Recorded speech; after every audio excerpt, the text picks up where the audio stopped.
Buenas tardes. Seguimos con el simposio, con el summit, y pasamos de un mundo biológico, que es un entorno continuo, con transiciones de interrelaciones, además, medio ambiente, célula tumoral, inmunidad, y donde la realidad biológica no es un sí o un no, sino que es un fenómeno de graduaciones. En cambio, entramos ahora en otro universo, como pone aquí el título de esta mesa redonda, que la realidad biológica es dicotómica, o se tiene o no se tiene. Y esto conduce a formas de trabajo distintas y por toma de decisiones también distintas. Pero, en realidad, no nos engañemos, los dos mundos están muy interrelacionados.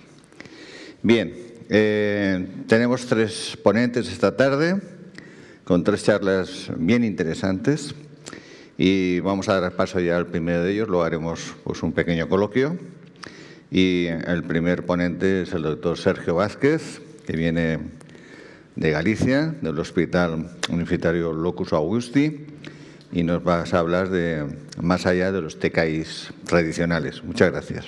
Muchas gracias. Muchas gracias, Carlos, por la invitación a participar en este simposio, y muchas gracias a la Fundación ECO.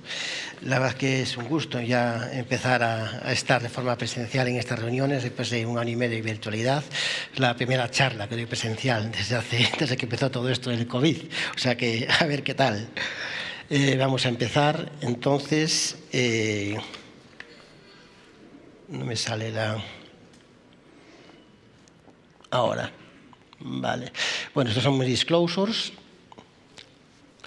Y, bueno, un poco para empezar, lo que ya sabéis, yo supongo que esta diapositiva saldrá más a lo largo de la tarde de hoy, ¿no?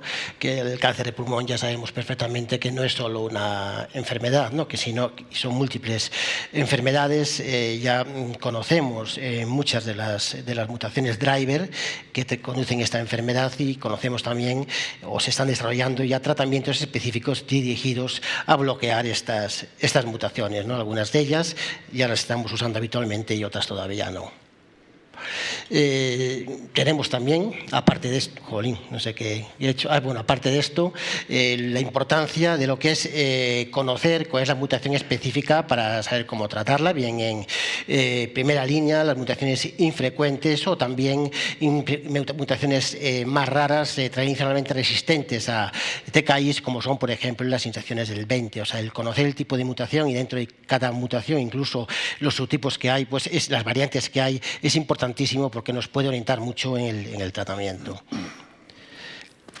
Y en ese sentido, pues también tener en cuenta lo que son las recomendaciones de las guías actuales, ¿no? Tanto la de NCCN, ESMO o la de SEON, que, bueno, aparte de orientarnos un poquito sobre lo que tenemos que hacer en cada caso, hay una cosa que también es importante, que en caso de oligoprogresiones nunca dejemos de lado lo que son los tratamientos locales, ¿vale? También es importante. Otra cosa son las progresiones sistémicas, que es lo que voy a hablar ahora. Eso no me voy a meter, porque, bueno, hablé ya con el último ponente sobre los mecanismos de resistencia. Va a hablar la parte de Enrique, va a hablar lo que era más la parte molecular. Yo voy a meter más en la parte terapéutica. Sabemos que la mayoría de las resistencias en el cáncer de pulmón que tienen mutaciones driver, y que esta mutación driver es GFR, son las mutaciones sensibles de GFR, fundamentalmente están ligadas a otras mutaciones de GFR, como todos conocéis, entre ellas pues la T790 o la C719X después de osimertinib, y fundamentalmente después de un inhibidor de tercera generación como es el osimertinib, tanto en primera como en segunda línea, fundamentalmente a las amplificaciones del MET. Mucho más frecuente en segunda línea, pueden llegar incluso al 50%, que en primera línea, que estamos en torno al 15%. Cuando hablamos de inhibidores como el afatinib o el gefitinib o el erlotinib, en este caso ese tipo de resistencias ligadas a la amplificación del MET son inferiores al 4%. Por tanto, es un tipo de resistencia muy ligada a la progresión al osimertinib. Vamos a hablar, por tanto, de la amplificación del MET. y vamos a hablar de los DKIs que actúan sobre esta amplificación. Tenemos dos fundamentalmente desarrollados, ¿no? Y bueno, bastante desarrollados todavía. La verdad es que la mayoría de estos fármacos están en una fase de desarrollo de fase 1B, fases 2, ¿no? Todavía no disponemos de fases 3. El primero es el savolitinib. Todos yo creo que conocemos el estudio TATUM, que es un estudio fase 1B en pacientes con mutaciones de EGFR positivas y MET amplificado, bien medido por inmunohistoquímica, por método FIS o por NGS, y lo que vieron es que en aquellos pacientes que recibían la combinación de osimertinib más savolitinib tras progresión un inhibidor de primera o segunda generación o de tercera generación, pues esta combinación era activa. Es decir, no consiste solo en actuar sobre una vía, sino que hay que actuar sobre las dos vías de mutación, de resistencia, tanto la de EGFR como la vía del MET. Vemos que hay diferencia, que bueno, cuando combinamos osimertinib y savolitinib tras progresión a un inhibidor de tercera generación, parece que la tasa de respuesta es baja, y esto probablemente se debe porque en este estudio el porcentaje de pacientes que había en progresión tras osimertinib en inhibidor de tercera generación eran pacientes mucho más politratados, y probablemente se deba más a eso, ¿no? Pero bueno, estamos hablando de unos porcentajes de respuesta en torno al 60% tras progresión a inhibidores de primera o segunda generación y un 30% tras progresiones a osimertinib. Y en ese sentido, pues se ha desarrollado, está ya puesto en marcha un estudio, el SAVANNA, un fase 2 limpio, que va a usar esta combinación de la osimertinib y savolitinib en pacientes que han progresado a osimertinib y que bueno, pueden haber recibido 2 o 3 líneas de tratamiento, ¿no? O incluso solo una, el osimertinib. Y el objetivo primario, tasa de respuestas completas, y aquí de respuestas globales. Yo creo que esto nos contestará un poquito y nos hará ver la situación de esta combinación, ¿no? Lo mismo el tepotinib. Es un estudio fase 1B, 2 randomizado, en el que, bueno, aparte de la fase de incremento de dosis, pues se compara lo que es la combinación del tepotinib, que es un inhibidor de MET, de la amplificación del MET, con un inhibidor con el gefetinib, con un inhibidor de GFR, y se compara con la quimioterapia pues, estándar, ¿no? ¿Y qué es lo que se ve? Bueno, pues que los datos de supervivencia global, de mediana de supervivencia global, los tenéis ahí, ¿no? Son claramente superiores para la combinación de tepotinib en el estudio INSIGHT 1, tepotinib y gefetinib frente a la quimioterapia. En ese sentido, pues también se ha puesto en marcha el INSIGHT-DOT, en que bueno, pues lo que se trata de ver si estos pacientes, si la combinación de osimertinib con tepotinib obtiene estos mismos resultados o superiores en pacientes también con mutaciones de resistencia a EGFR tras un osimertinib de primera línea. Es un estudio fase 2. Tenemos otro tipo de fármacos también activos en las mutaciones de resistencia a EGFR. También, como conocéis, el amivantamab y el acertinib.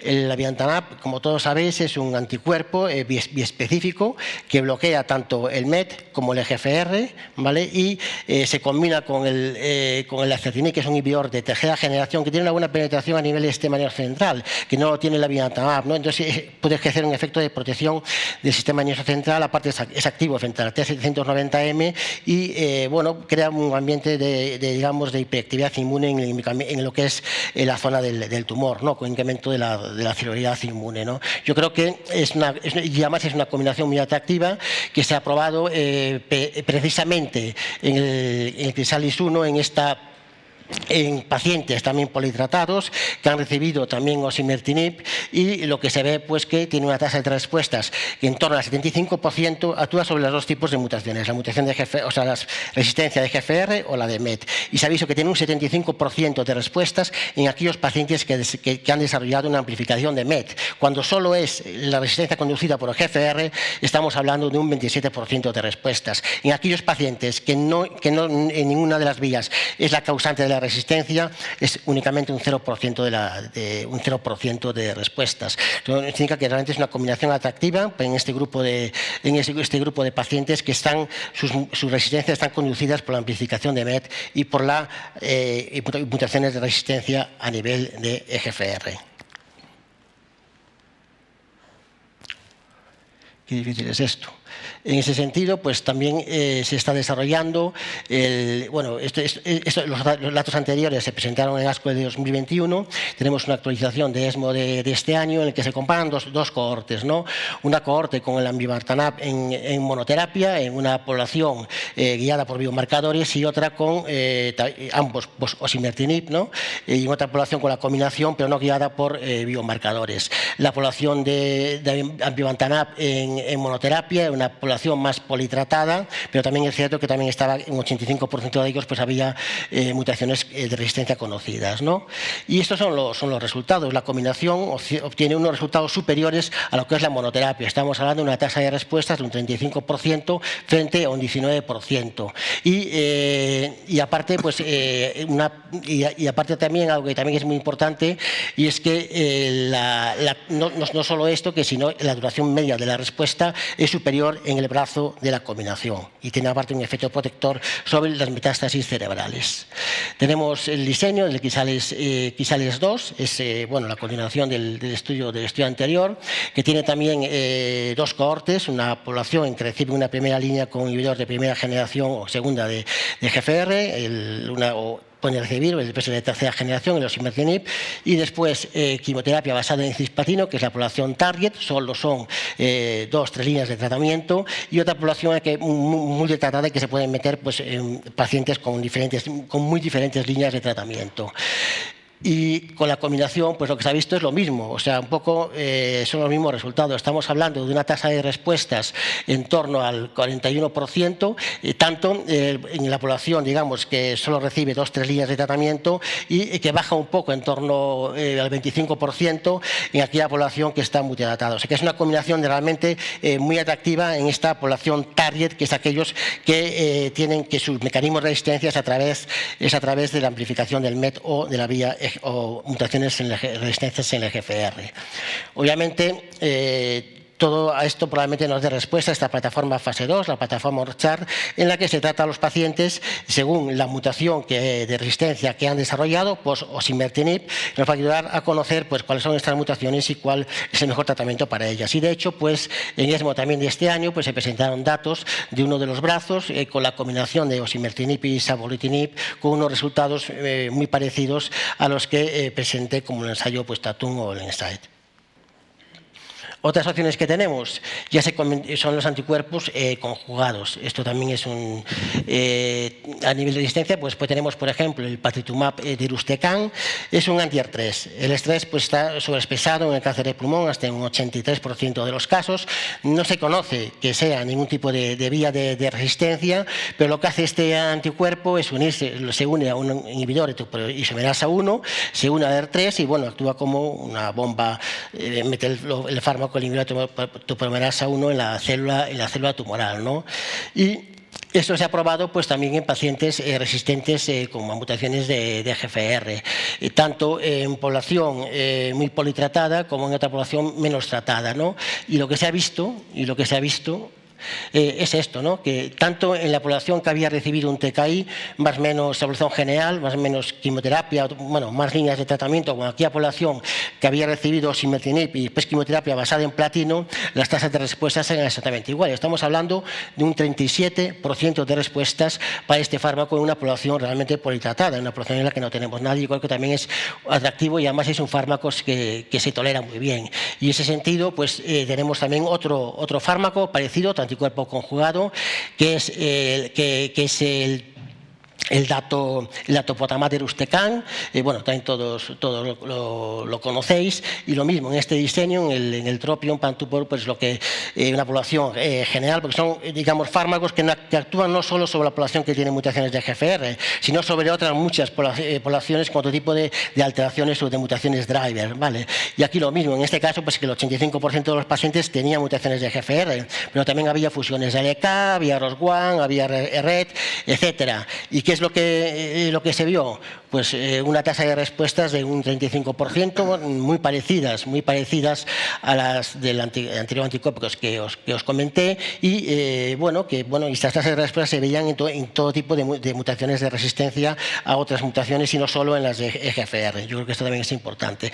Esto ya se comentó antes, lo comentó Jordi, tampoco voy a insistir en ello. Parece que probablemente el antiangiogénico no añada nada a los pacientes que tratamos con mutaciones de EGFR, que probablemente sí que puede haber un papel, habrá que verlo en futuros estudios, de la combinación de la inmunoterapia con la quimioterapia también en pacientes con mutaciones de resistencia. Y vamos a hablar un poquito de lo que son las inserciones del 20. Sabéis que es un tipo de mutaciones tradicionalmente resistentes a todos los TKIs que teníamos. El tratamiento estándar era quimioterapia o se usaba también a veces pues, inhibidores de tercera generación con muy malos resultados.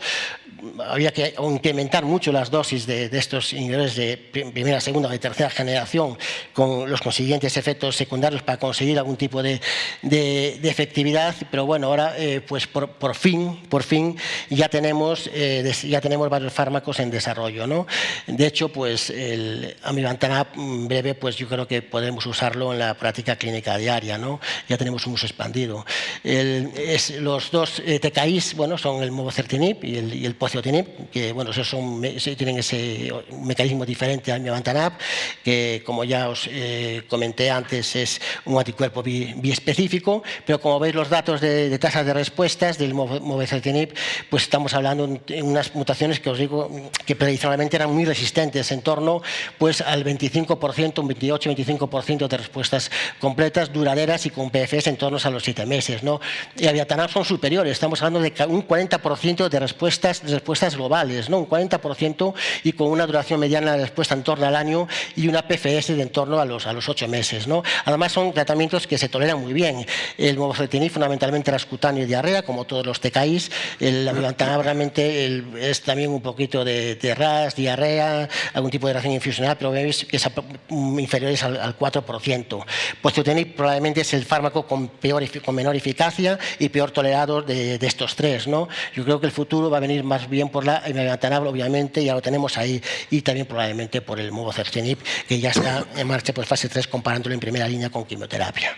Tenemos otros fármacos que también actúan a nivel de la inserción 20 en desarrollo, como es el de ZD9008, con tasas de respuestas también en torno al 40%, o sea, muy superior a lo que estábamos acostumbrados. El CLN081, lo mismo, y con también actividad no solo, bueno, en todas las inserciones, en todas las variantes de las inserciones del 20, ¿vale? Como todos los que hemos comentado hasta ahora, son TKIs que se unen de una manera covalente y irreversible, selectiva al exon 20, al inhibidor, bueno, al EGFR, a este nivel. Y tenemos también el tusibertinib, todavía está en fase de desarrollo, en fase 1. Bueno, tenemos, digamos, que hay un desarrollo precoz y los dos que están ahí ya fundamentalmente es el amivantamab y también el mobocertinib, ¿no? Pero fundamentalmente el amivantamab. Y después, bueno, aparte de esto, ¿qué tenemos también? Pues otros inhibidores, otros TKIs también de tercera o de cuarta generación. ¿Qué se distinguen? Los de tercera generación fundamentalmente porque van a la mutación de resistencia del T790M. Tenéis ahí cuáles son: almornetinib, acertinib, afrutinib. Bueno, quizá se han desarrollado con quizá mejor tolerancia, cosa difícil que los imertinib, pero con una tasa de respuestas, como veis ahí, en torno al 70% y bueno, y con una buena actividad a nivel cerebral, ¿no? Inhibidores de tercera generación T790M, pero también tenemos ya inhibidores de cuarta generación en un desarrollo todavía muy precoz, y la diferencia es que, bueno, el EA1045 fundamentalmente es que es el primer inhibidor de EGFR alostérico diseñado para unirse no solo al EGFR T790M, sino también a la C797S, que como sabéis es una mutación de resistencia tras la progresión a osimertinib y que no teníamos tratamientos hasta ahora, o bueno, estábamos haciendo lo que podíamos, ¿no? Con datos también basados en estudios muy pequeños, ¿no? Todavía está en una fase muy precoz de desarrollo, pero bueno, es muy prometedor.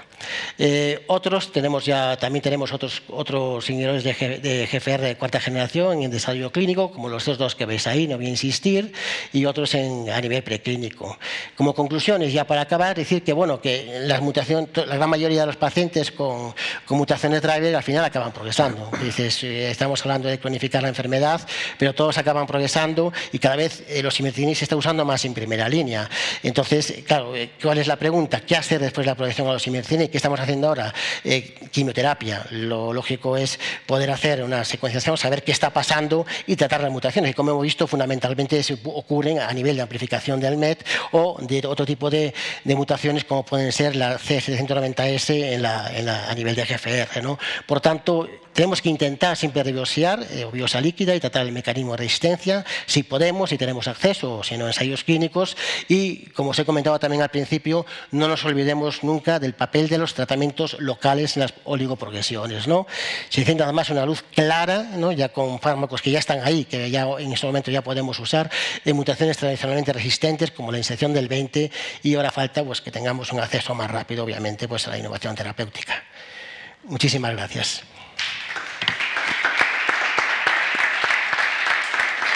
¿Me siento o...? Como quieras. Bueno, la segunda ponencia es sobre el papel de la biopsia líquida en pacientes con mutaciones epidemic factor y translocaciones ALK. Y la va a exponer pues, mi buena amiga, la doctora Luisa Jantus, del Hospital General de Valencia. No te presento que me da vergüenza. Vale, no hace falta, no hace falta. Pues muchas gracias a la Fundación ECO por invitarme a esta segunda mesa. También disfruto mucho de esto presencial, nos hace falta. Bueno, yo vengo a hablar del rol de la biopsia líquida en pacientes con terapias dirigidas. Si me puedes poner la primera presentación. Y es cierto que esta diapositiva va a aparecer seguramente varias veces a lo largo de las charlas de hoy, pero lo que quiero llamar la atención es que aparte del quesito de adentro, donde tenemos las mutaciones que se dan en los pacientes con dianas accionables, no nos debemos olvidar que ahora, gracias a las nuevas tecnologías, podemos ver que no siempre el panorama es tan sencillo como una mutación y un tratamiento, sino que también tenemos que tener en cuenta que hay información adicional con mutaciones que de alguna manera pueden condicionar la respuesta que van a tener los pacientes a los tratamientos. Y en particular voy a hablar de dos, por ser muy frecuentes, dos de las mutaciones más conocidas en los adenocarcinomas de pulmón, las mutaciones de GFR y las fusiones que involucran al gen ALK. Y esta diapositiva también creo que se ha mostrado, saber que las mutaciones en EGFR se localizan dentro de lo que se denomina el dominio tirosina quinasa. Ahí tenemos varios exones que codifican para ese dominio y, como sabemos, las deleciones en el exón 19 y una mutación puntual en el exón 21 son las que hacen más sensibles a los inhibidores de primera generación, a los TKIs de primera generación. Pero tenemos muchos tipos de mutaciones. Tenemos mutaciones puntuales, de lesiones, inserciones de lesiones, y tenemos que aprender a interpretar y a saber dónde están esas mutaciones, porque va a ser relevante para luego elegir cuál es el tratamiento más adecuado. Y en cuanto a las mutaciones o a las alteraciones que involucran al gen ALK, este gen se activa, es oncogénico, cuando se trasloca, y se puede traslocar con diferentes partners, parejas. ML4 es una de las más conocidas, pero como vemos aquí tiene varias parejas diferentes, y dependiendo con qué tipo de partner se asocia ALK, también vamos a ver que la efectividad de los tratamientos que tenemos hoy por hoy disponibles puede variar. Esta es una lista que no es para nada exhaustiva. El doctor Vázquez ya nos fue contando cómo sigue creciendo, ¿no?, el número de inhibidores que tenemos tanto para EGFR como para ALK. Y la pregunta es, bueno, ¿cómo hacemos para seleccionar el mejor de todos ellos, de todas las opciones terapéuticas para nuestros pacientes? Y para eso necesitamos conocer molecularmente cada una de las alteraciones, porque dependiendo de si la alteración está en el exón 20, si es una mutación puntual en el 21, si el partner es ML4 o es alguno de los otros que figuran aquí, como ven aquí, la sensibilidad a los diferentes inhibidores varía sustancialmente. Y por lo tanto yo vengo a hablar de esta primera parte, ¿no? De los test genómicos, cómo los implementamos, dónde los implementamos, en qué momento y con qué tecnología. Y la pregunta de dónde realizamos los test genómicos sin duda se responde muy fácilmente en el tejido, ¿no? En el tejido tumoral, que es el portador de estas alteraciones moleculares. Pero los datos de la vida real nos indican que en un porcentaje no desdeñable de pacientes no tenemos acceso a poder hacer estas determinaciones exhaustivas con este detalle de qué mutación, cuántas conmutaciones, cuántas alteraciones tenemos. Y por lo tanto, la biopsia líquida sin duda es una herramienta complementaria e incluso alternativa en aquellos pacientes en los cuales no disponemos de tejido o es un tejido insuficiente o es un tejido de mala calidad para poder hacer las determinaciones moleculares de las que hablamos previamente. Y recuerden esta gráfica porque la biopsia líquida no solo nos va a ayudar en el contexto metastásico para seleccionar la primera, la segunda línea de tratamiento, determinar los mecanismos de progresión, sino como pueden ver, durante todas las etapas de desarrollo de la enfermedad ya tenemos evidencia que la biopsia líquida aporta información relevante. En el contexto metastásico, para la selección de la primera línea de tratamiento en pacientes que pudieran tener dianas accionables, todas las guías clínicas, la mayoría recientemente publicado en Journal Thoracic Oncology, este algoritmo diagnóstico que nos dice que si el paciente tiene tejido, perfecto, ve adelante y haz una secuenciación masiva, una técnica de NGS para determinar las mutaciones. Pero también nos recomiendan que por las dudas podemos hacer de forma complementaria un approach utilizando biopsia líquida. Y si no tiene tejido, pues lo primero que tenemos que hacer es hacer la aproximación de biopsia líquida primero para intentar tener el perfil molecular del paciente lo antes posible y poder dar un tratamiento dirigido si es que tuviera alguna diana accionable. Esto es un ejemplo de lo que hemos hecho en nuestro hospital. 106 pacientes de los cuales no teníamos tejido, fue imposible obtener tejido. Hemos hecho biopsia líquida y como veis aquí, en la biopsia líquida encontramos prácticamente el mismo patrón, los mismos porcentajes de mutaciones que podríamos haber encontrado en una cohorte de tejidos. Recapitula muy bien lo que encontramos en una cohorte de tejidos de pacientes con adenocarcinomas. Mutaciones de KRAS, mutaciones de GFR, TP53, vemos algunos genes amplificados y aquí vemos dentro de los mutados en GFR cómo la distribución de las alteraciones son las que esperábamos en una cohorte de pulmón avanzado. Y cuando somos capaces de identificar la mutación, si tiene una mutación de EGFR, si tiene mutación de ALK, los resultados son realmente muy interesantes, 70% de respuestas. O sea, aportamos información relevante y los pacientes responden bien. Pero, como dijo el doctor Vázquez recién, es inevitable que los pacientes, al cabo de un tiempo, progresarán a las terapias que le hemos dado. Y tenemos que estar preparados para la siguiente fase.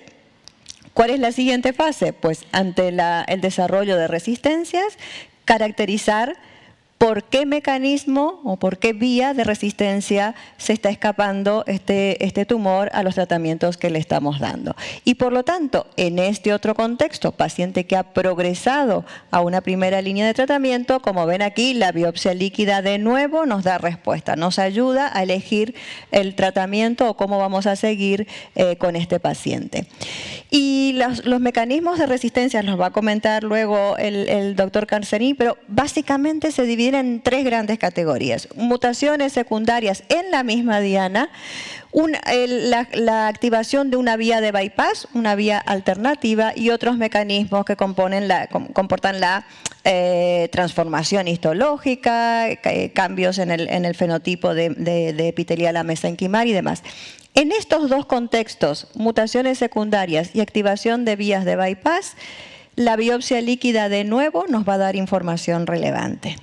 Y cuidado, porque el patrón de mutaciones que encontramos de resistencia no es el mismo para los inhibidores si lo que le hemos dado en primera línea fue un TKI de primera generación, o si lo que le hemos dado en primera línea fue un TKI de tercera generación, pero tampoco es el mismo si es osimertinib o si es ruxolitinib. O sea, el tipo de mutaciones, el tipo de alteraciones con que nos vamos a encontrar es diferente, y tampoco es lo mismo si le damos osimertinib en primera línea, encontramos un patrón de mutaciones o un porcentaje de mutaciones, que si damos osimertinib en segunda línea. Por lo tanto, no podemos hacerlo empíricamente porque está demostrado que necesitamos analizar, analizar permanentemente lo que está ocurriendo en cada paciente para poder darle el tratamiento más adecuado.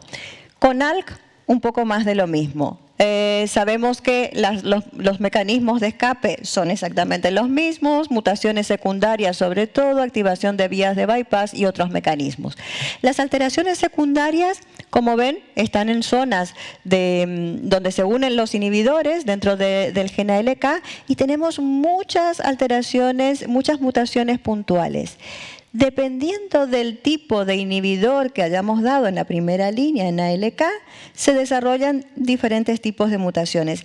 Y esas mutaciones me van a condicionar la sensibilidad a la siguiente línea de tratamiento. Entonces, si desarrollo una G102R, va a ser una mutación que me va a condicionar a probablemente una de las pocas alternativas que tenga ese paciente sea lorlatinib, porque esa es una mutación de resistencia para el resto de inhibidores que tenemos de ALK. Entonces, es muy importante que podamos conocer exactamente por qué alteración el paciente se ha escapado, y también tener en cuenta cuál es el primer TKI que le he dado de tratamiento.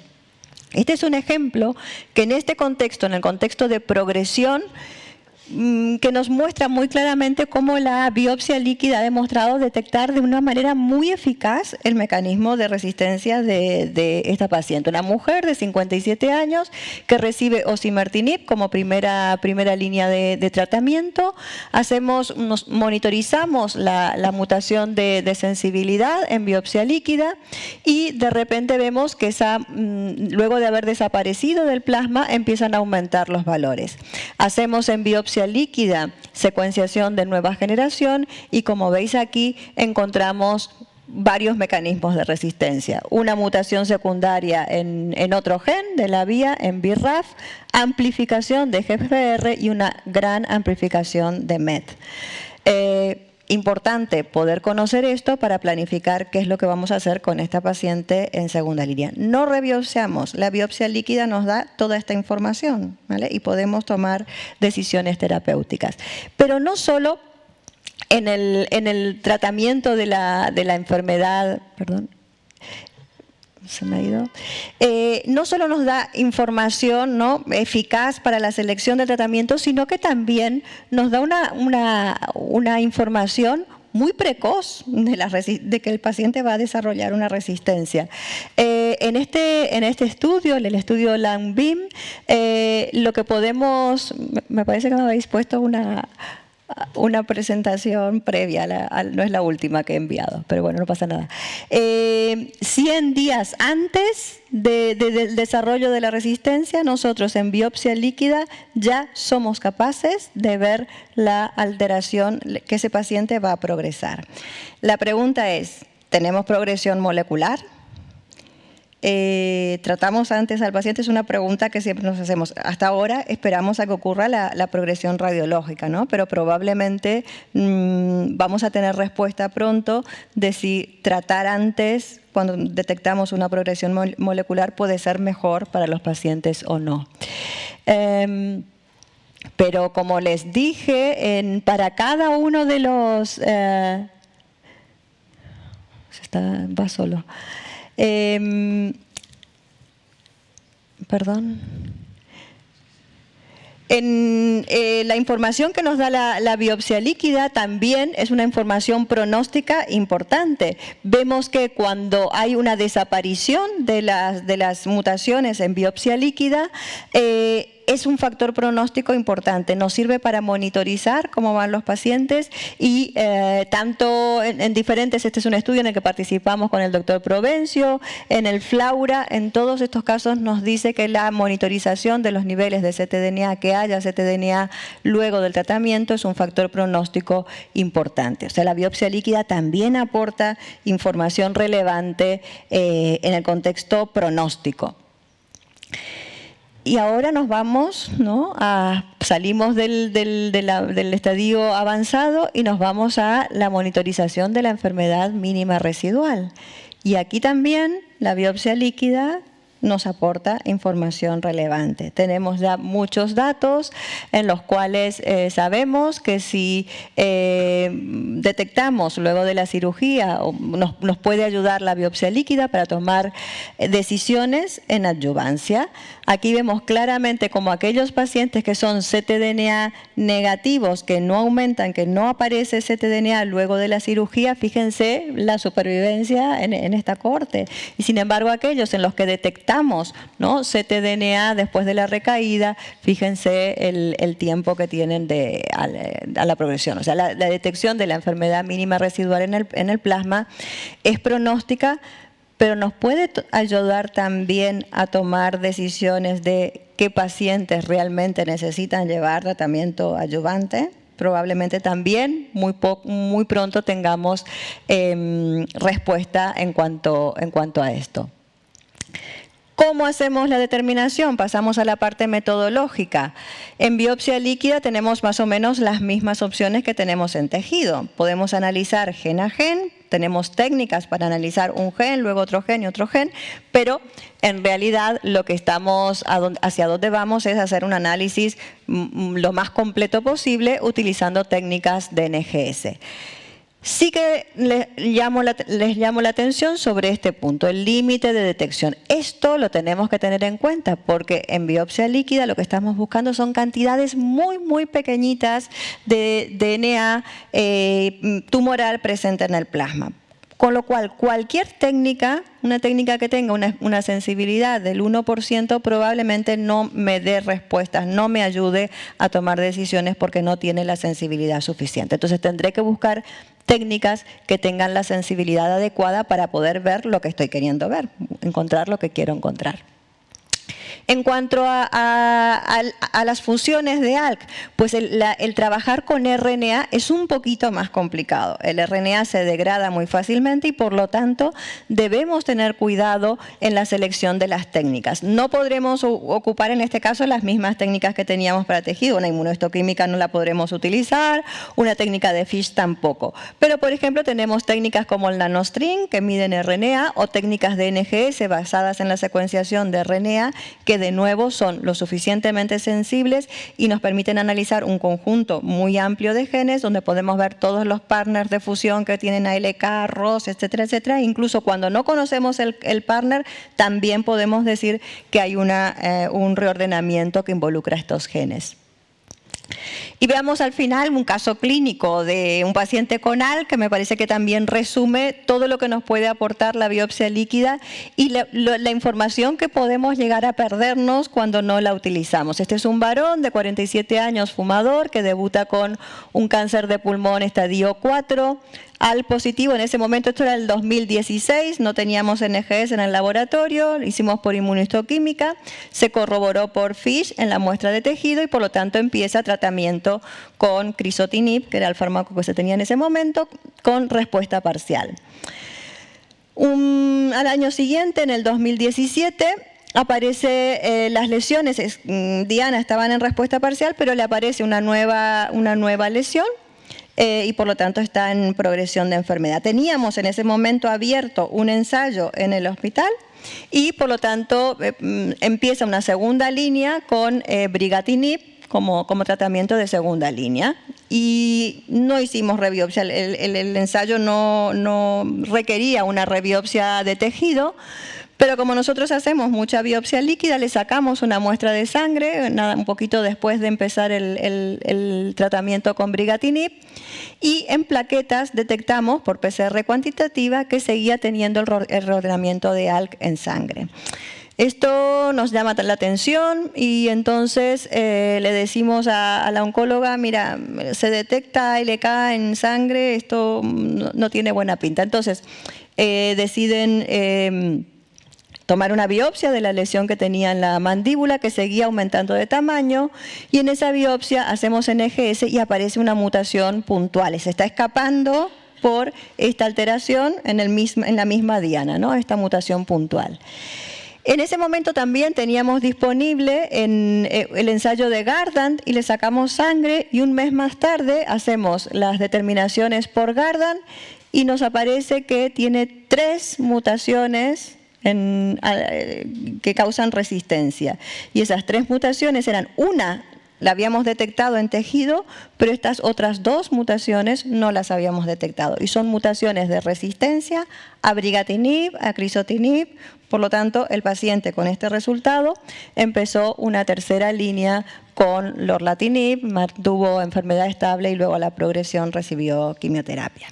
Entonces, simplemente este es un ejemplo de la biopsia líquida nos aportó la misma información que teníamos en tejido e incluso recapituló mejor la heterogeneidad de ese paciente que tenía respuestas en unas lesiones y progresión en otras, dándonos mayor información con más mecanismos de resistencia que nos permitieron hacer un tratamiento mucho más acorde a las alteraciones moleculares que tenía el paciente. Por lo tanto, ¿qué estrategia hacemos? ¿Cómo lo implementamos en la práctica clínica?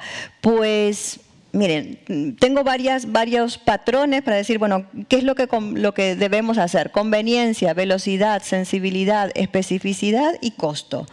En todos, la biopsia líquida creo que se impone. Es más conveniente porque no requiere un método invasivo.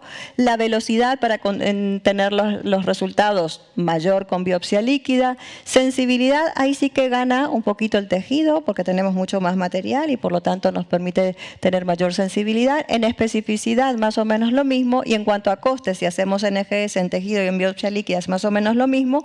Pero si le sumamos el coste de hacer una rebiopsia, pues el tejido sería una opción un poco más cara. Esto es lo que hacemos nosotros en nuestro hospital, en nuestro centro. Al diagnóstico, la primera opción, por supuesto, es tejido, pero si no tenemos tejido, hacemos biopsia líquida, monitorizamos con biopsia líquida, esto se hace reflex, o sea, se hace de rutina en anatomía patológica, la monitorización la hacemos utilizando PCR digital y en el momento de la progresión el Comité Molecular de Tumores decide cuál es la mejor estrategia. Nuestra estrategia siempre es primero biopsia líquida y si no obtenemos resultados se rebiopsia y una vez que encontramos el mecanismo de resistencia seguimos monitorizando mediante PCR digital. Y como mensaje final, yo creo que este es mi mensaje, ¿no? La biopsia líquida, si no ha cambiado, cambiará. La forma en que un cáncer va a ser detectado, va a ser monitorizado y va a ser tratado en forma personalizada. Y es solo una cuestión de tiempo. Muchas gracias.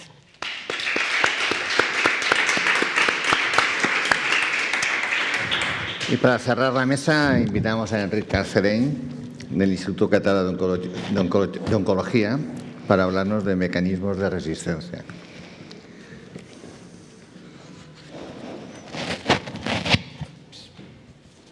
Buenas tardes. Gracias, Carlos. Gracias a la Fundación ECO por invitarme a hacer esta presentación. Bueno, yo os voy a hablar de mecanismos... A ver si lo hago bien. Aquí. Sí. Os voy a hablar de mecanismos de resistencia a los tratamientos contra dianas moleculares. A ver, ¿por qué no pasa? Ahora. De acuerdo. Bueno, en los próximos minutos no os hagáis ilusiones, no voy a revisar todas las dianas moleculares y hablar de todos los mecanismos de resistencia, porque seguramente si no me ibais a odiar profundamente. Pero a la hora de preparar esta charla, bueno, estos son mi conflicto de intereses, a la hora de hablar de pensar en esta charla, de hablar de mecanismos de resistencia, lo primero que pensé es, sí, hay que mirar los mecanismos de resistencia, pero primero hay que mirarlos, ¿no? Y quizá antes de pararnos a hablar concretamente de mecanismos de resistencia, tenemos que pensar que hay algo que es obvio. Si no hacemos una rebiopsia, no vamos a tener información sobre mecanismos de resistencia.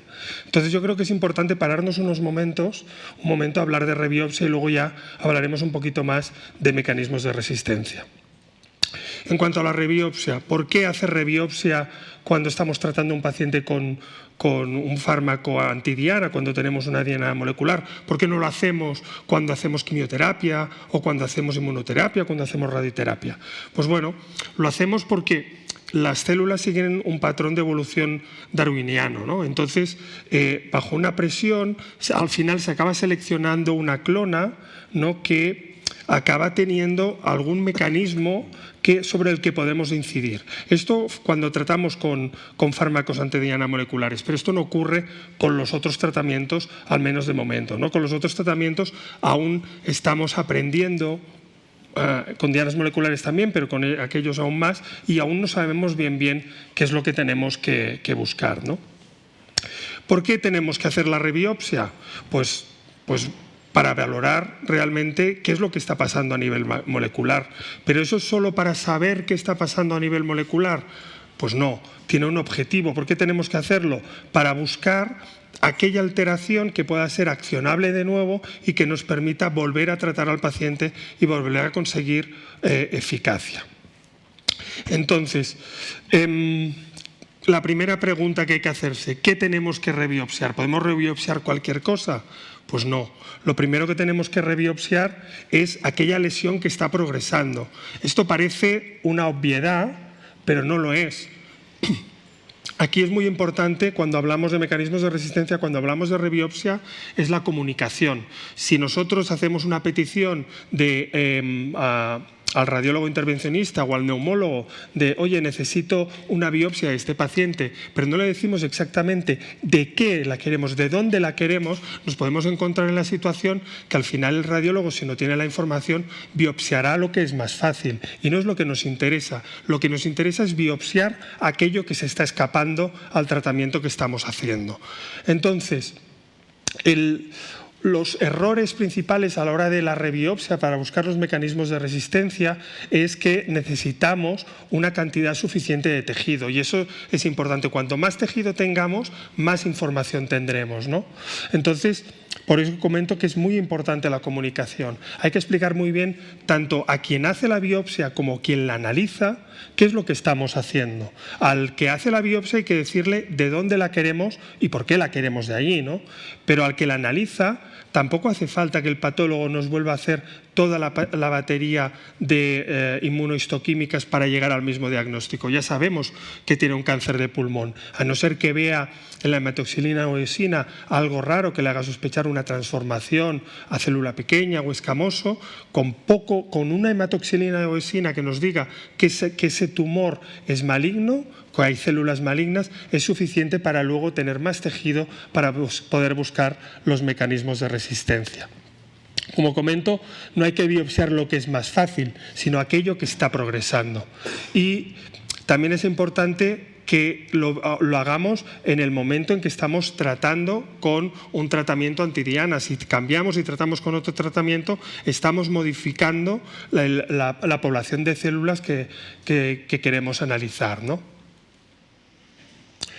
Entonces, muy importante para esto, y he de confesar que hace muchos años, cuando empecé, llegué a biopsiar a algún paciente el cerebro para buscar mecanismos de resistencia, pero no todo se tiene que biopsiar. Por ejemplo, el cerebro no hay que intentar evitar rebiopsiarlo. ¿Por qué? Primero por la dificultad y por lo duro que puede ser tener alguna complicación a ese nivel, pero también porque hay varias maneras de clasificar los mecanismos de resistencia. La resistencia puede venir desde un punto biológico, pero también desde un punto de vista farmacológico. En el caso del cerebro, porque algunos fármacos o bien no atraviesan bien la barrera hematocefálica o no mantienen suficiente tiempo su actividad ahí, ¿no? Entonces, muchas veces el cerebro, el problema que puede venir no es que haya una resistencia biológica, sino una resistencia del fármaco, farmacológica.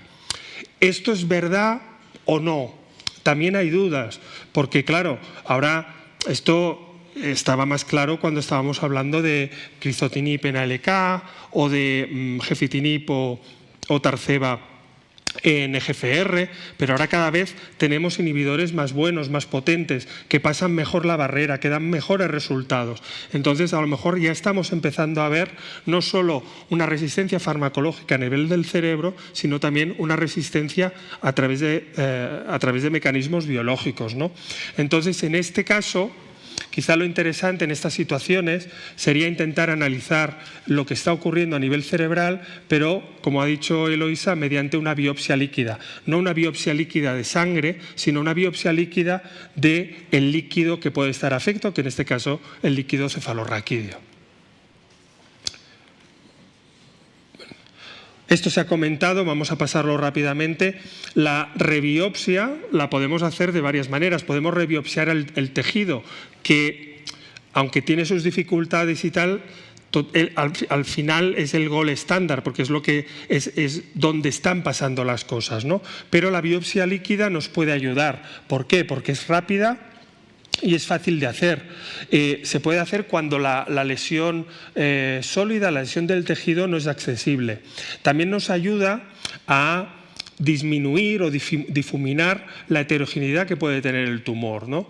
Y poder detectar mejor qué mecanismo de resistencia. Aunque por otro lado, también en la biopsia líquida el papel del tejido normal cobra mayor importancia, ¿no? El problema también de la biopsia líquida puede ser que, depende de donde haya la progresión, pues la sensibilidad puede ser mejor, ¿no? Peor.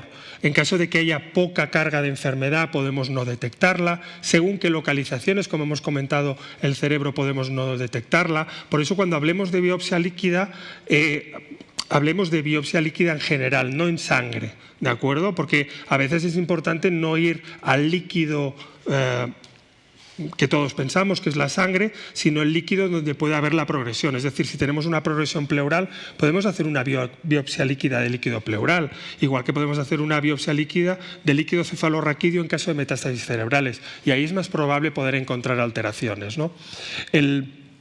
También hay veces, como cuando hay poca enfermedad, con una leucoprogresión, que puede ser más difícil. Y luego también hay que saber interpretar el resultado de la biopsia líquida. Si tenemos un resultado positivo, lo daremos como bueno. Si tenemos un resultado dudoso o un resultado negativo, no podemos asegurar que ahí no haya un mecanismo de resistencia, ¿no? Entonces se nos plantea, para intentar ganar tiempos, cuándo será el mejor momento para hacer cada cosa. Entonces, podríamos hacer las dos cosas al mismo tiempo, biopsia líquida y biopsia en tejido, pero esto tiene un problema de coste, ¿no? Un coste elevado, aunque a nivel de tiempo sería lo ideal. Hacerlo al revés, primero el tejido y luego la biopsia líquida, pues el problema no es, mejoramos en coste, pero empeoramos en cuanto a tiempo, ¿no? Y por otro lado, lo que sí que podemos intentar es una cosa un poco mixta, ¿no? De pedir las dos cosas, pero no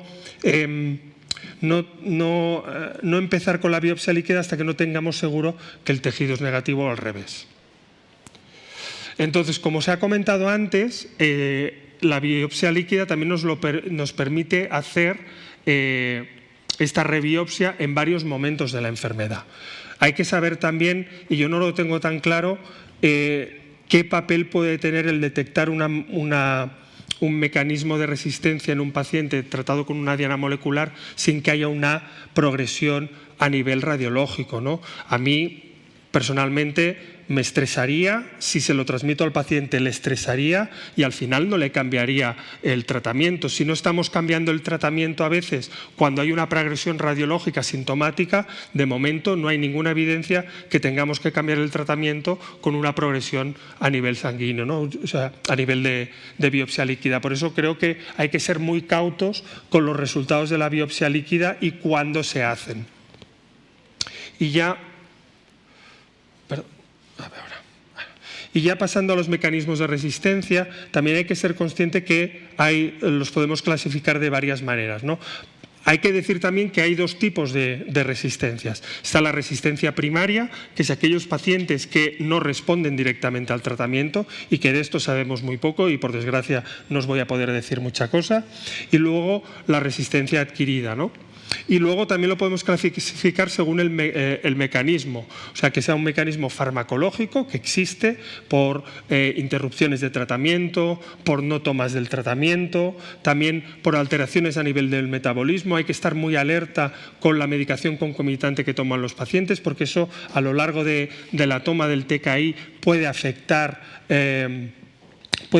la disponibilidad y ya hemos comentado el problema que teníamos a nivel del cerebro. Y luego tenemos la resistencia la resistencia biológica, ¿no? Como mecanismo. Sobre todo tenemos información de los dos grandes grupos de pacientes con dianas moleculares, EGFR y ALK, ¿no? Y como se ha comentado por encima antes, hay dos grandes grupos de tipos de mecanismos de resistencia. Por un lado tenemos los mecanismos de resistencia que dependen de la propia diana molecular y por otro lado aquellos que son independientes de la diana molecular. En los dependientes de la diana molecular sobre todo tenemos las mutaciones secundarias, ¿no? Y independientemente que van independiente de la diana molecular, pues tenemos activaciones de otras vías moleculares, ya sea por amplificación, por expresión, por aparición de otras mutaciones. Y luego otro grupo, digamos, que serían las transformaciones a otras histologías, ¿no? Que quizá estas transformaciones a otras histologías acaban siendo producto de alteraciones a nivel de varias vías que acaban produciendo estas alteraciones que acaban transformando el tumor en una célula pequeña, en un carcinoma escamoso o en un fenotipo más sarcomatoide como es la transición epitelio-mesénquima, ¿no? Que vemos a veces.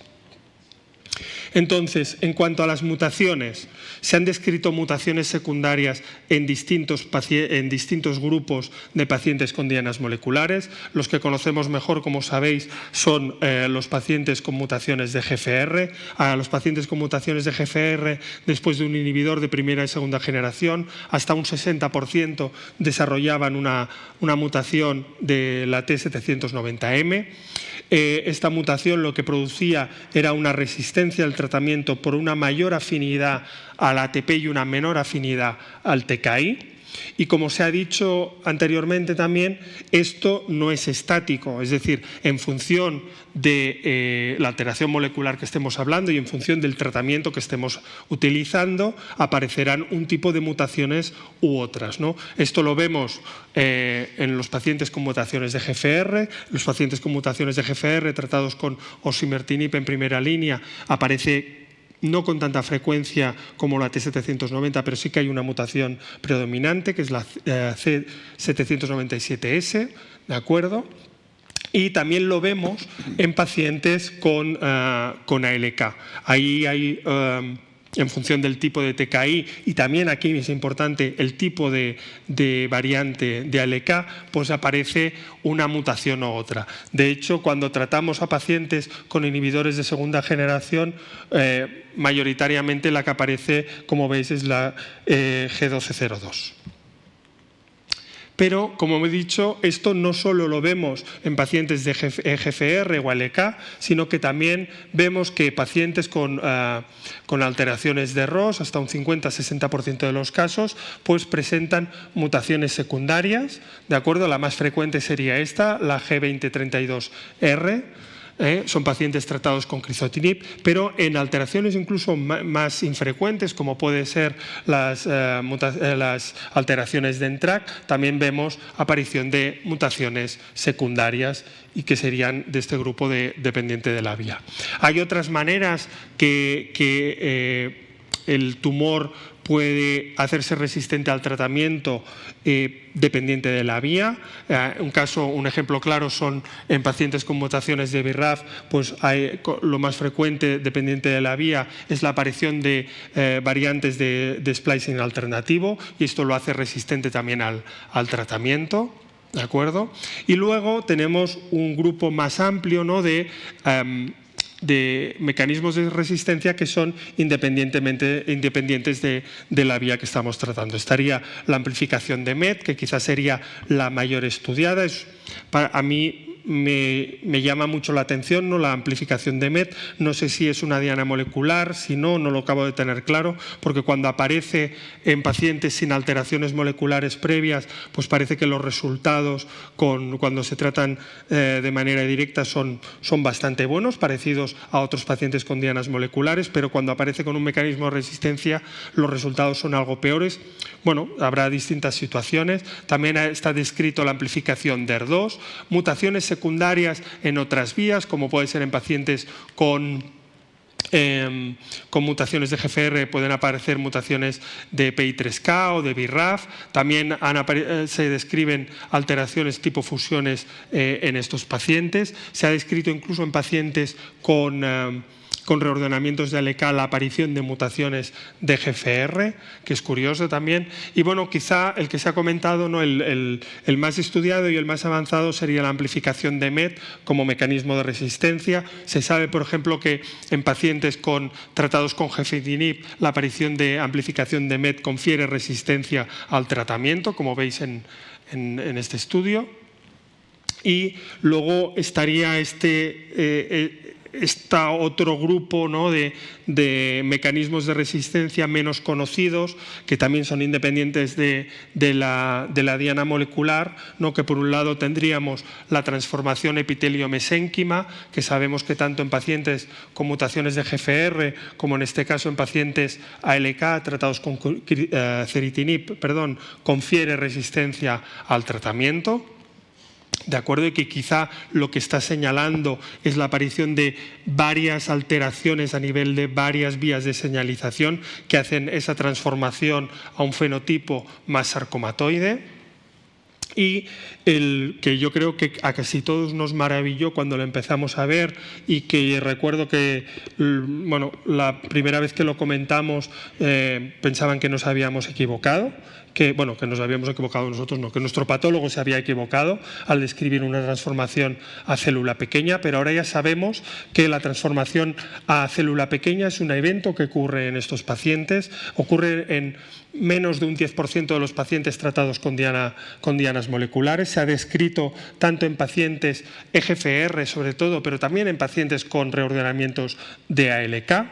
Esto les confiere clínicamente un curso más agresivo y realmente, tampoco he encontrado series de casos amplias, pero realmente yo diría que incluso los resultados son peores que los de los pacientes con célula pequeña per se, ¿de acuerdo? Aunque solemos tratarlos con esos esquemas de tratamiento. Y lo que sí que sabemos es que existe una predisposición a esta transformación a un fenotipo de célula pequeña en aquellos pacientes que tienen una doble pérdida del gen del retinoblastoma y de P53, y que eso parece que puede ser el mecanismo por el cual se acaba desarrollando esta transformación a célula pequeña. Entonces, para concluir ya, en cuanto a la rebiopsia, plantearnos ya si tiene que ser un estándar de tratamiento, porque por lo que hemos visto, ¿no?, hay alteraciones que podemos encontrar en la progresión de los pacientes tratados con dianas moleculares, pero por desgracia para nuestros pacientes, para otras cosas no estamos en Estados Unidos, ¿no? Revisando esta charla, vi un caso presentado por Roskamich, ¿De acuerdo?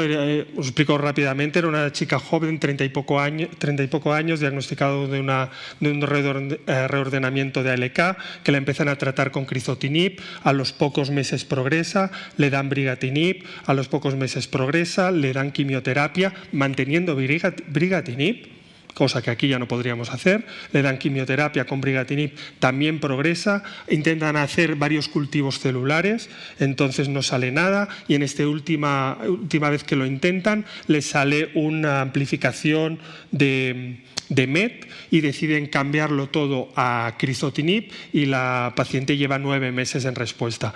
Esto es un claro ejemplo de que la rebiopsia y los mecanismos de resistencia te pueden guiar a la hora de elegir el tratamiento, pero me planteo si es un estándar de tratamiento hacer la rebiopsia, porque este caso que os he explicado yo no lo podría hacer, ¿no? Entonces, en cuanto a la rebiopsia, creo que la comunicación es clave, creo que eso es fundamental. Hay que hablar con quien hace la rebiopsia y con quien la tiene que interpretar para saber lo que estamos buscando. Luego creo que tanto la biopsia líquida como la biopsia en tejido son complementarias. Yo creo que nos ayudan a conocer mejor qué es lo que está ocurriendo. Tiene muchas ventajas la biopsia líquida, pero también tiene algunos peligros.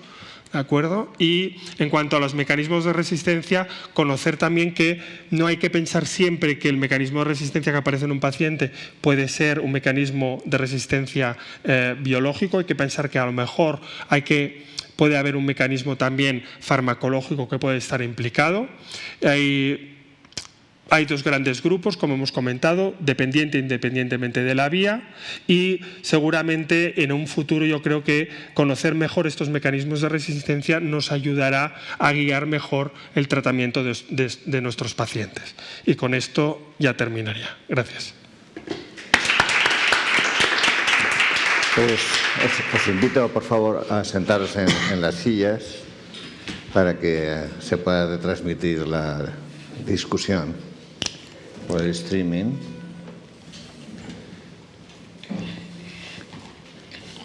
Es un poco extraño porque igual no nos podemos ver muy bien, pero lo importante es que nos vean los que nos están, ¿sabéis? No, estáis bien. Estáis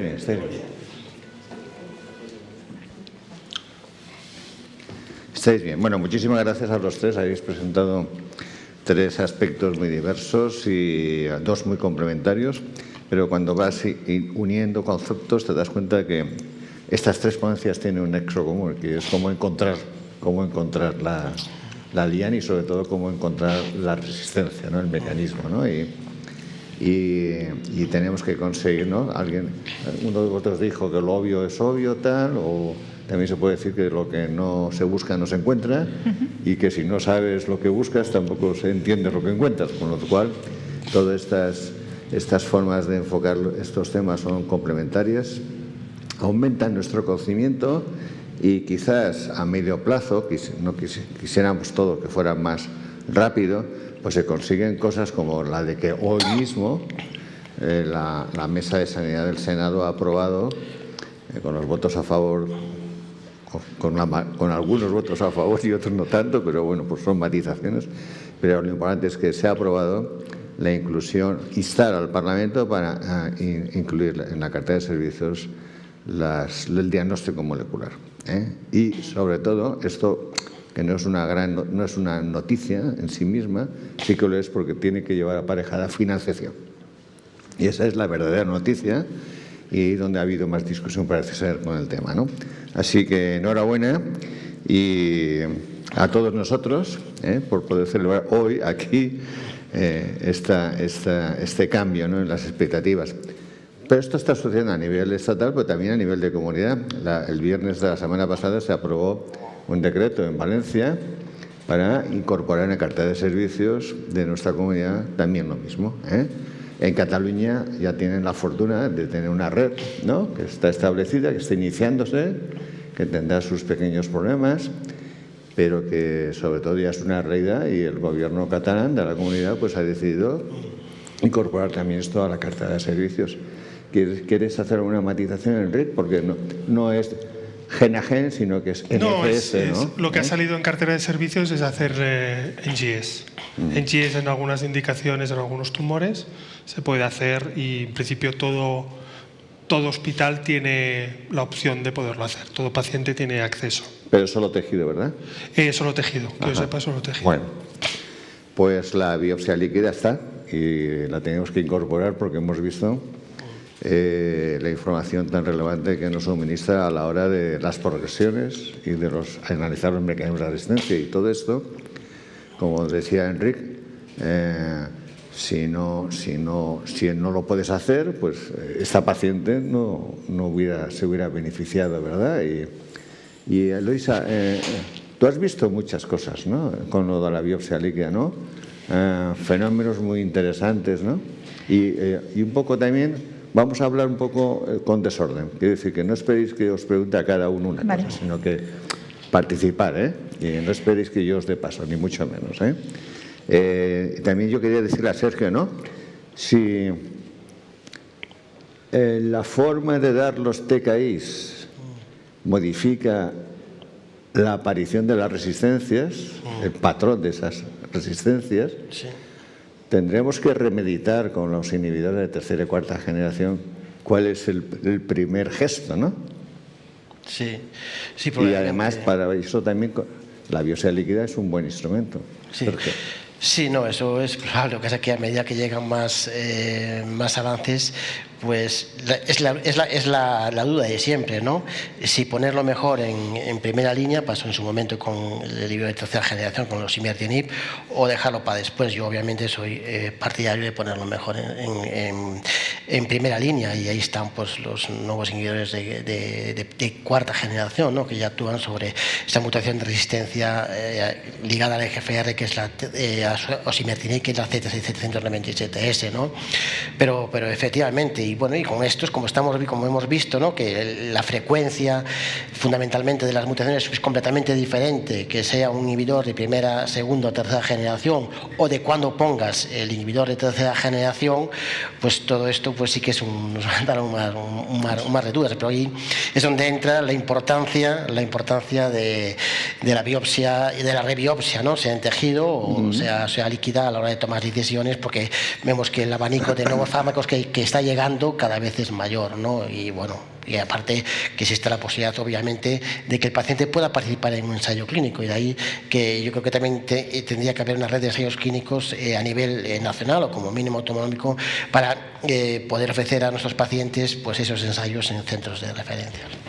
Yo en ese sentido quiero quizás no lo comentamos lo suficiente, pero quisiera remarcar que el Comité Molecular de Tumores tiene un rol fundamental para eso, ¿no? Para la comunicación, para el diseño de qué vamos a hacer con este paciente, cuál es la mejor muestra, cómo lo vamos a seguir, cuál es la técnica que vamos a hacer para analizar las mutaciones, porque probablemente, es cierto, si llevamos una primera línea y encontramos la T790, pues quizás mucho más no haga falta, pero si vemos que nosotros, por ejemplo, que hacemos monitorización, que aunque tenga la T790, damos tratamiento y no desaparece de sangre, ese paciente tiene algo más y es información relevante, y que si yo no lo monitorizo, por ejemplo, esa información yo me lo hubiera perdido. Le doy T7, como tiene la T790, le doy otro inhibidor. Entonces, a mí me parece que la información biológica siempre es relevante, conocer lo que le va a pasar.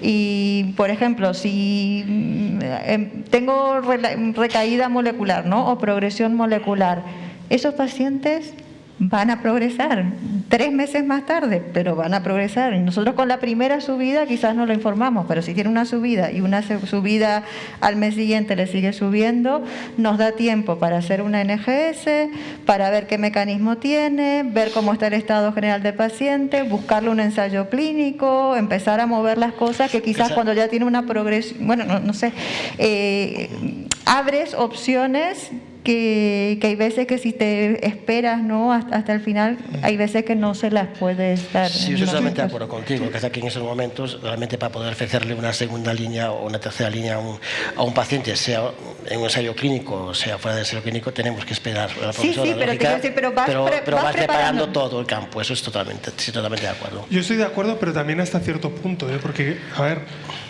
cuando preparaba la charla me lo planteaba con los pacientes ALK. Me salga lo que le salga, mi única opción después de ahora inhibidores de segunda generación de primera línea es darles lorlatinib. ¿Quién de vosotros daría quimioterapia si no le sale la mutación de resistencia, o sea, una mutación en una ALK, sin darle lorlatinib? ¿Sabes? Quiero decir que sí, pero al final... Pero si no tienes una mutación en ALK y te sale una amplificación en esto... Si no tienes ensayo... Pero puedes tener ensayo, si no tienes esa información, no... Pero Eloisa, aún así, si tienes una amplificación de MET en ese paciente y no le has dado lorlatinib,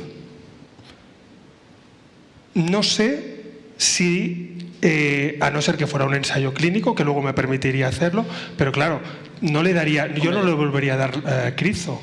¿Sabes? Es que... Bueno, yo soy partidario también, como dice Luisa, de actuar guiado por lo que es la rebiopsia, ¿no? Sí. Tejido en líquido, obviamente, ¿no? Sí que es cierto que, obviamente, lo que tenemos que tener es saber dónde están los ensayos y tener esa información, o sea, tanto para pacientes como para profesionales. Eso está claro, o sea, es un tema logístico, ¿no? Y tenemos que tener un acceso más rápido a los nuevos fármacos, ¿no? Entonces, en Galicia lo tenemos. Tenemos el programa SOLES. Nosotros, una vez que un fármaco está aprobado por la EMA, o incluso antes, tenemos la opción de ofrecerles esa alternativa terapéutica a nuestros pacientes sin ningún tipo de problema. Además, quiero decir, esas opciones existen. El problema, pues, que habrá que luchar para intentar poder acceder a ellas, ¿no? Que los ensayos clínicos, que la investigación sea transparente y tener un acceso precoz a los nuevos tratamientos, ¿no? Porque también no hay que olvidar que toda esta información que tenemos a nivel molecular muchas veces viene de Ns muy pequeñas de pacientes. Sí. Toda esta información de la sensibilidad o la resistencia de los distintos inhibidores de ALK, mucho viene de cultivos celulares. Sí. Es que no viene ni de pacientes. Es decir, que está muy bien la información, pero hay que saber interpretarla y cogerla en el contexto. Es igual que ahora que tenemos inhibidores muy buenos, ¿no? En ALK, por ejemplo, si nos progresa un paciente que no me acuerdo que lo ha comentado, creo que ha sido tú, Sergio, antes, no hay que olvidar los tratamientos locales. Por mucho lorlatinib que tengamos, si un paciente te progresa y si le puedes tratar de manera local y mantener el tratamiento, por mucho mecanismo de resistencia que encuentres, por mucho que te progrese, vas a hacer una aproximación clínica. No tenemos que olvidar que estamos tratando pacientes y la importancia de la clínica. Totalmente. Es que nos queda poco tiempo. Creo que había una pregunta. Sí, por eso. Pero hay preguntas del público. Nada, yo enhorabuena a los tres ponentes por la magnífica charla. Y mi pregunta era, yo creo que está relacionado para los tres, porque tiene que ver. En mi opinión, sería bueno hacer NGS en tejido y hacer biopsia líquida desde el inicio, a todos. ¿Crees, Eloisa, que este debería ser el estándar para todos? La primera pregunta. Si tuviéramos dinero y recursos, sí. Porque, como dije yo, brindan información complementaria. Muchas veces tú puedes tener una magnífica biopsia de tejido, perfectamente hecha, con una NGS súper informativa, y si te hicieras, te puedo asegurar, otra biopsia de otra lesión, probablemente encuentres cosas diferentes. Y entonces esa información, por ejemplo, la biopsia líquida, te recapitularía un poco mejor. Es cierto que tiene las limitaciones que tiene, o sea, no todos los tumores liberan DNA, el shedding es diferente, y nosotros sabemos ya de antemano en el comité molecular que cuando tenés lesión pequeñita, solo pulmonar, una progresión, ya le advertimos que probablemente con biopsia líquida no vamos a tener solución. Pero ojo, tenemos líquido pleural, tenemos líquido cefalorraquídeo, o sea, hay recursos y al final la ciencia y los que trabajamos en investigación translacional estamos para eso, ¿no? Para aportar nuevas soluciones a los problemas que se plantean en la clínica día a día. Yo de entrada lo que haría sería mejor en IES en tejido. Hoy en día, con muy poquito tejido, incluso con bloque celular, puedes hacer un IES perfectamente. Vamos, optimizas, ¿no? Yo creo que sí. Después, sí que la rebiopsia, probablemente ahí es donde sí que tiene más papel, probablemente la biopsia líquida, sobre todo si no tienes tejido Pero accesible. nosotros, si encontramos una diana accionable en tejido, si la encontramos, nosotros en ese momento sacamos una muestra de biopsia líquida para ver con qué fracción alélica parte el paciente previo al tratamiento. Ahí tenemos otra pregunta, porque me encanta que el Senado haya aprobado hoy, pero todo el mundo al final quiere barrer para casa, ¿no? En Canarias, que estamos ahí, todos los hospitales quieren hacer NGS en tejido, y yo creo, en mi opinión, que estoy en contra. No sé la opinión vuestra, yo creo que hay que tener centros seleccionados, pero aún más para la biopsia líquida, porque tú has dicho algo importante, que es también que hay que ser bueno identificando y además evaluando, interpretando los resultados, no es solo hacer extraer el DNA o el RNA y hacerlo. En este punto, mi pregunta es, ya con tejido creo que no hay que hacerlo en todos los centros, con que hayan 2 centros, ya digo, en Canarias me sobran, pero la biopsia líquida, como es enviar sangre, todavía lo veo más sencillo. ¿No creen ustedes que con esto, se lo digo a Carlos también, vale la pena tener centros de referencia a nivel nacional donde enviarlo? Yo es que creo Carlos, que biopsia líquida y probablemente mecanismos de resistencia no tendríamos que hacerlo a nivel asistencial. Lo tendríamos que hacer dentro de ensayos clínicos, estudios clínicos, donde evaluáramos que hubiera un objetivo primario, un objetivo secundario y poder sacar conclusiones. Hacer asistencialmente cosas que no están demostradas a nivel de ensayo clínico lo veo peligroso. Yo dentro de un estudio, un ensayo, me parecería perfecto y por tanto no creo que se tuviera que hacer en todos los centros, ¿no? O sea que al final lo tendremos que hacer en el día a día y nos va a cambiar la manera. A lo mejor ahora es verdad que hay algunos datos que no son práctica clínica habitual, pero lo serán dentro de poco, porque antes era un poquito ciente, pero ahora todo el mundo estamos haciendo esto y hay comité molecular en casi todos los centros, ¿no? No lo sé. Las guías clínicas en la progresión, si las miras, recomiendan biopsia líquida como first choice. Evidencia científica hay. Sí. También es por el acceso. Tenemos que acabar, perdonad. Tenemos que acabar. Y lo último, muy breve. No, que digo también la biopsia líquida tiene la ventaja del acceso, no tanto de la demostración, no lo que ha demostrado hasta ahora, sino que la accesibilidad a poder hacer una biopsia líquida en un paciente es mucho mayor. Por eso. Hay muchísimos estudios de comparación de sensibilidad y de concordancia. Pero al final que esto te marque lo que es la clínica es lo que falta aún, ¿no? Para mí. Yo creo que no. Bueno, tenemos que acabar, ¿eh? Luego, esta noche seguís la discusión. Pero bueno, al final estamos aquí para eso, ¿no? A ver, yo lo que pasa es que como moderador no puedo ponerme mucho de una parte, pero en fin, en este caso me resulta muy duro no decirlo, porque en mi servicio es lo que estamos haciendo, ¿no? Lo ha contado Luisa, ¿no? Y no estoy de acuerdo contigo, Enrique, porque sí que hay evidencia, ¿sí? Las guías clínicas lo están diciendo. De hecho, hay algún fármaco que se puede prescribir solo con biopsia líquida, y bueno, sí, y luego el DNA tumoral circulante, yo creo que porque también, tiene el estudio que la parte es biopsia líquida. Por eso te digo que sí que hay bastantes evidencias. Sí, yo creo que también. Y luego la especificidad es altísima, la sensibilidad un poco más bajita, pero la especificidad es muy alta. De forma que si lo tienes, lo tienes. Sí. Si no lo tienes, puedes dudar. Pero si está, está, ¿no? Y bueno, no quería decir nada más, pero deciros nada, que muchísimas gracias, que me ha gustado veros tan discusores y esto es lo que se pretende, ¿no? Y a todos vosotros, pues también muchas gracias por acompañarnos en esta mesa. Y ahora damos paso al doctor Delvis, para que conduzca a la siguiente. Muchas gracias.